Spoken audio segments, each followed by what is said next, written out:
Hi, hello there. I'm Love About Fiction, and as always, I want to tell you something. It's about the good old otakus. They're fucking dead. I mean, they're gone, vanished, evaporated, snapped out of existence, and the culture that used to live around them, well, it's also dead. Yeah, but not really. But actually, yeah, I know this is confusing.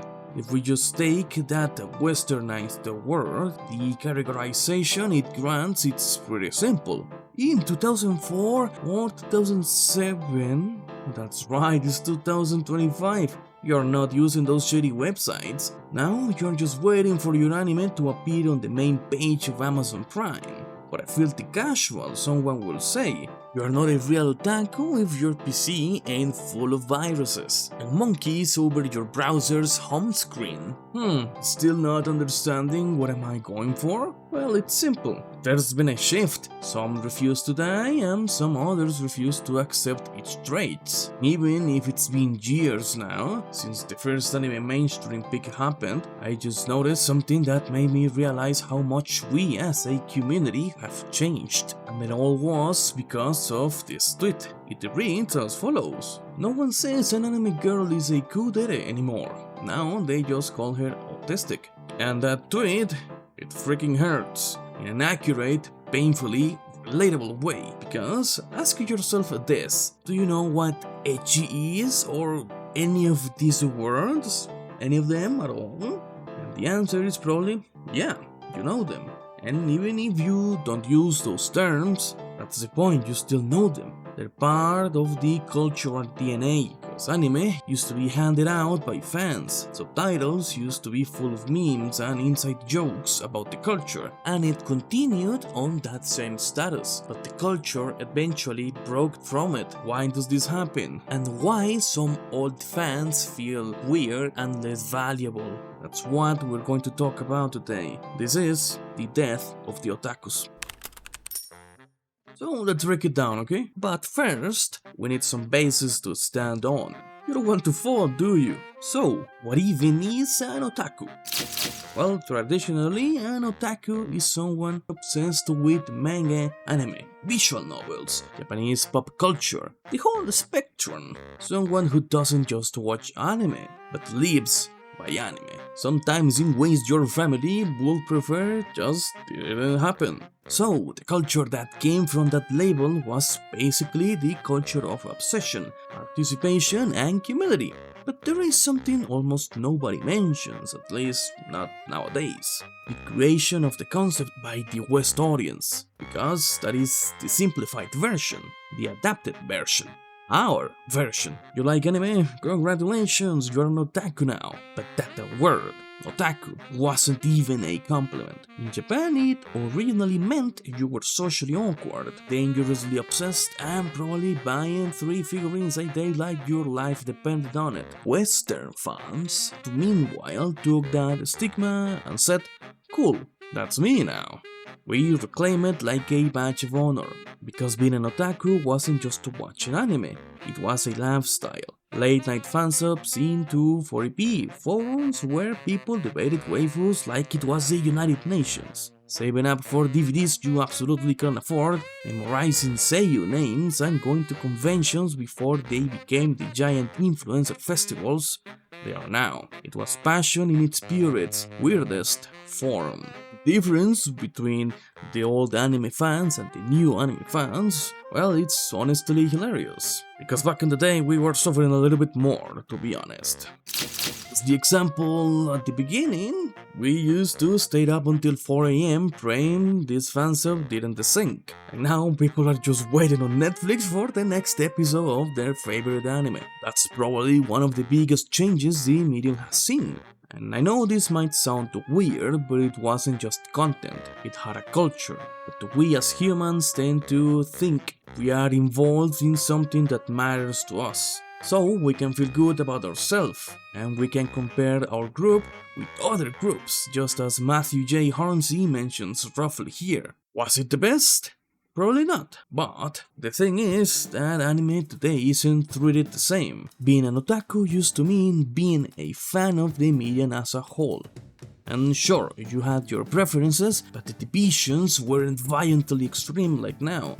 There weren't any shonen only fans, there weren't people who'd call anything that isn't a psychological thriller myth. And most importantly, you watch anything because you didn't have access to everything. You took what you could find. You ate whatever you got. And honestly, that was kind of beautiful. Discovering a new romance anime or some weird slice of life about a dude cooking eggs was enough to keep you talking for weeks. That was the experience, and that experience mattered a lot. Personally, that's how I fell in love with anime. Not through polished hype cycles, but through pure curiosity. I loved how anime could be about literally anything. For good, for bad, or for the why does this even exist? So new fans, well, most of them have no idea, and it's not their fault. The culture evolved, but sometimes it feels like there is a lack of respect. Consuming just for the sake of consuming, it's the representation of nothing. Now introducing people to anime is different. Have you ever tried to get someone into anime? And you probably do, and sometimes you skip all the weird stuff. You don't explain the stereotypes, you don't teach them how to read manga, and you never told them about Keion or Haruhi because there's just too much to explain, there's just too much to climb, that the wall is enormous. And eventually, all of those start to being forgotten. So anime did the impossible. The label of weird was destroyed because it went mainstream and everything shifted. The Japanese cartoon stigma was left behind. Shows like Attack on Titan, One Punch Man, Demon Slayer, Jujutsu Kaisen, they changed everything. Suddenly, anime wasn't a weird basement hobby, it was a global phenomenon. You can see it everywhere. YouTube reactions, Google Trends, TikTok edits, Instagram Reels. Anime stopped being about discovery and became about trends, hype and virality. As the circle grew bigger, the ecosystem mutated, not fully old, not fully new. A strange hybrid where store-born old otakus collide with the fresh fans who reject or don't understand the older culture. And yep, this is probably exaggerated, but I think the death of the anime fan as a single identity, it's real. Fandom got too big to be one group anymore.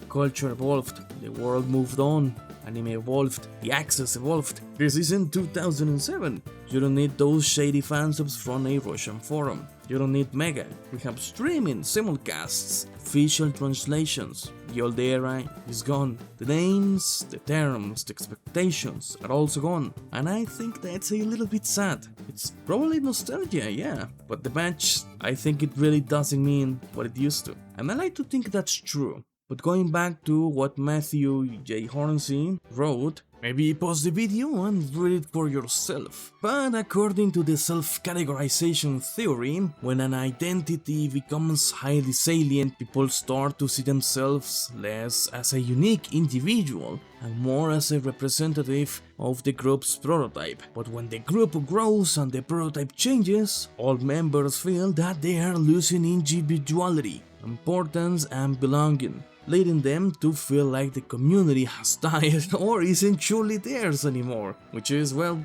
really funny, and probably what has happened to us, and it is all in our head. If you want to understand what exactly is a prototype and the prototype effect, I actually have a video where I talk about it. Go check it out and probably it'll make more sense. So yeah, maybe we as old fans feel like we are less valuable as the community grows and our voices become smaller. That could be an explanation of why some really feel like it's not like it used to be, because really isn't like it used to, but also because our position in the community and our dynamic within it has changed. At the end of the day, the otaku culture isn't dead. It's mutated, reshaped and rearranged. It lives in a space where relics and modern trends collide, but neither of them disappears. And what have we learned after all of this? Well, otaku culture, anime culture, is more alive than ever.